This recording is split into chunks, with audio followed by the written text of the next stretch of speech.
Otherwise, we would be needing to come back to the committee with increased funding for the transportation piece of it, which in turn, one, we don't have the money to do, and secondly, the only other alternative would be to look to increase the overall tuition. So, Wouldn't the without staggering, if all three start at 8:15, wouldn't you therefore need 3 buses instead of two? If one staggers or 2 stagger, then you could use 1 bus repeatedly.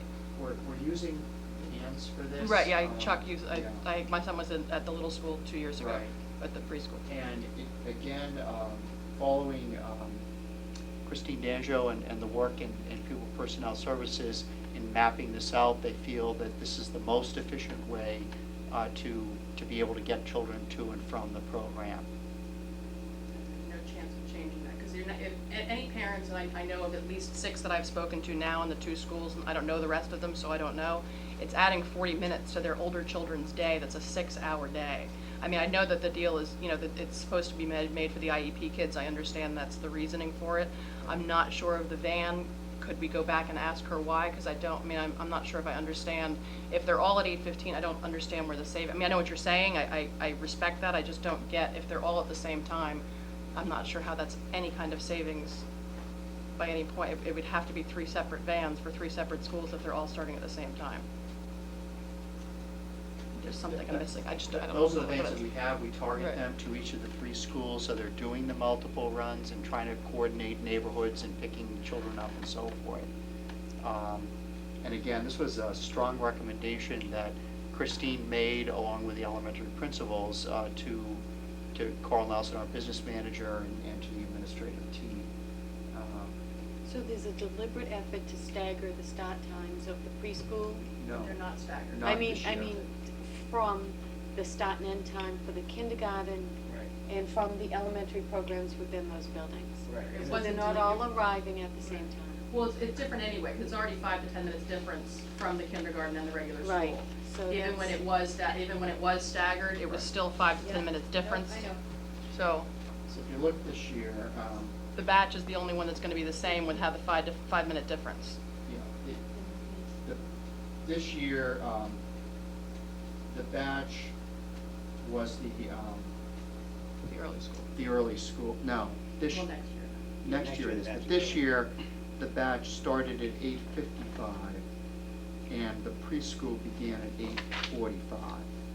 The little school and the hood school were the early school starting at 8:30, and I'm looking at the time here, the preschool at those 2 schools started at 8:15. So there was a 10-minute gap. Right, but you can drop For your the son off, you can batch. drop your child off 10 minutes earlier. You can drop them at 8:20, so it's only a 5-minute wait time. So the kids aren't sort of sitting in the car for 30 minutes. With the stagger that they have now, if you drop off your preschooler at 8:15, you can drop off your kindergartner or first grader at 8:20. So there's only a 5-minute lag time. The earliest you could drop off a first grader kindergartner next year is going to be 8:45, I guess, at 8:45, so it's a 30-minute lag time Yeah. versus 5 minutes. Yeah, just enough to go home And waste an extra and 30. 10 more minutes, right? That happens. They won't be that little forever. No, it's not about them being little, but it's about them having a 6-hour day, and adding that to the beginning of their day is not, I mean, it's a long extra start, picking them in the car, bringing them to the school, coming back again. It's a lot to ask for a 6-year-old to do. We They're also run- active, they're awake. We run the before-school daycare program as well. Right. So there are children that are, coming in a lot earlier, and then also staying with the Y program afterwards. What I can say is I can go back and get more information, or have Christine talk to you about it. That this was not something, this is a change, we recognize that, but it was done, again, with the primary reason around transportation, and I don't have the whole schedule in front of me. I really looked to her office to map all of that out. Yeah, that's what I would recommend, that if you could go back to Christine and get a few more details, understand the difficulty, also what we're trying to do on transportation, Right. and then let's get more information, and then see, as you said, if either Christine can speak with you directly, or if there's a group of parents, and, maybe there's an issue we have to address here and see how we can address it. That would be great. But I would appreciate it. you bringing it That's up all I is good, because now we have an issue we know what to To look ask. for. Yeah. Thank you, I Okay. appreciate it. That's it. Thanks a lot. Thank you very much for your Okay. time. Thanks. Okay, next let's go back to the fiscal '09 budget development. David?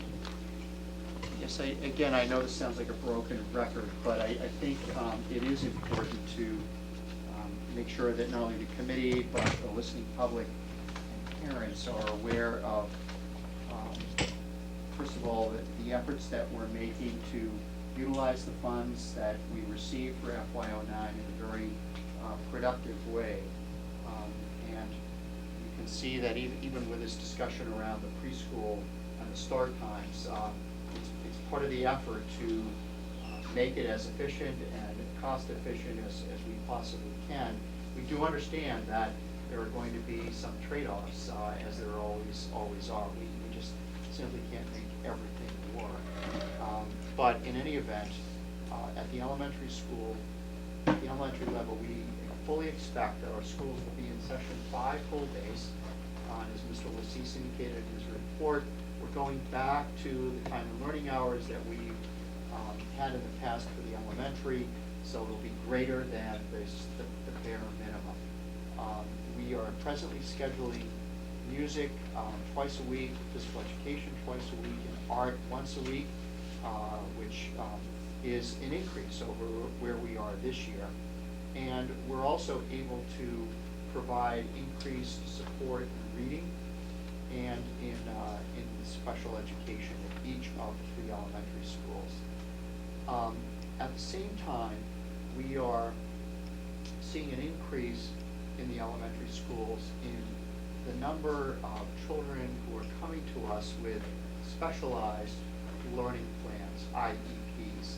And as a result, we will be at the bachelor school and at the Hood School doing some co-taught classes in kindergarten and at the bachelor school in 1st grade. Children in those classes there will be some children who will be requiring additional services, and we feel that we're able to provide those services here on site in North Reading. And we'll look for some offset from tuitions that we would have been otherwise paying for out-of-district placement. Mr. Lassis mentioned also at the elementary level that with our partnership with the SEAM Collaborative, we currently host 2 classrooms or a program for hearing impaired children at the Hood School, and we're going to be expanding that program through the SEAM Collaborative at the Little School. Both of those will generate some user fees, but that's part of our collaborative work anyway with SEAM. At the middle school, Mr. Hodges continues to work with Pam Bodrin and also with Mr. Fauché, the new principal. We actually had an afternoon meeting on last Friday, to talk about scheduling issues. We will be able to decrease the class sizes in our 6th, 7th, and 8th grade. I think the committee was aware that this year we had class sizes of 27 to 30 children in core academic areas. We're going to be able to bring that down this coming year. And we're restoring curriculum in special subject areas in math, in music, in art, in technology, and also introducing health for the first time in grades 6, 7, and 8. We'll be doing this on the quarterly rotation. We're also moving back to where we were in physical education twice a week. We think physical education is vitally important to students at all levels. So we're going back from once a week to twice a week in grades 6, 7, and 8. We're also taking a very close look at ways to increase the number of core subjects. And we're looking in areas of reading and in foreign language. And we haven't settled yet on the schedule, but it appears that we will be adding staff to meet those needs in the core subject areas. So all in all, in the middle school, students will be in classes 5 full days. We will not be having study halls. If students are not assigned, they're going to be assigned to an academic intensive, which was done this year, where there basically was additional time by one of the core subject areas. And we'll be repeating that in some of the subject areas, in some of the grades next year, but we will not be having study halls. And then at the high school, Mr. Bernard has already indicated that in English, math, and science, we're going to be increasing the number of sections because we're able to hire additional teachers. So while, again, I certainly feel and share the committee's concern about the need, that we still have to go quite a distance to improve our programs. I am at the same time very pleased that we're able to at least get back not only much of what we lost, and also to focus on literacy and special education for next year, and to reduce class size. I will point out that there are some areas that we have not addressed, and they remain a concern in the FY09 budget.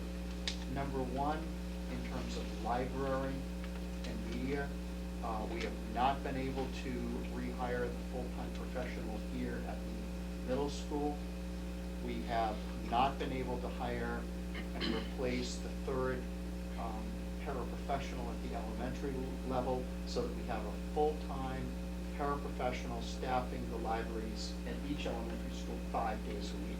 As it stands, we have 2 paraprofessionals who will be responsible for all 3 libraries. And finally, at the high school, we had, in addition to Mrs. Jablonski as the full-time professional librarian, we are not replacing the paraprofessional. And this places a great strain on the high school library, not able to run a full program, not to staff it professionally, and not to provide Mrs. Jablonski with the needed time to get out to the other libraries and to support what's happening here at the middle school and at the Hood, the Batchelder, and the Little School. The other area that we're not able to replace and restore is in the area of technology. And in an era and a time when technology is taking on even more importance, not to have professionals who can work directly with students and staff in the area of technology is continues to be a concern. So those areas we were the tier 3. We were not able to restore, and as Mr. Bernard pointed out, the actual need in staffing we're not able to, at the high school, we're not able to address. So, I'm looking at it from the standpoint, is the glass half full or half empty?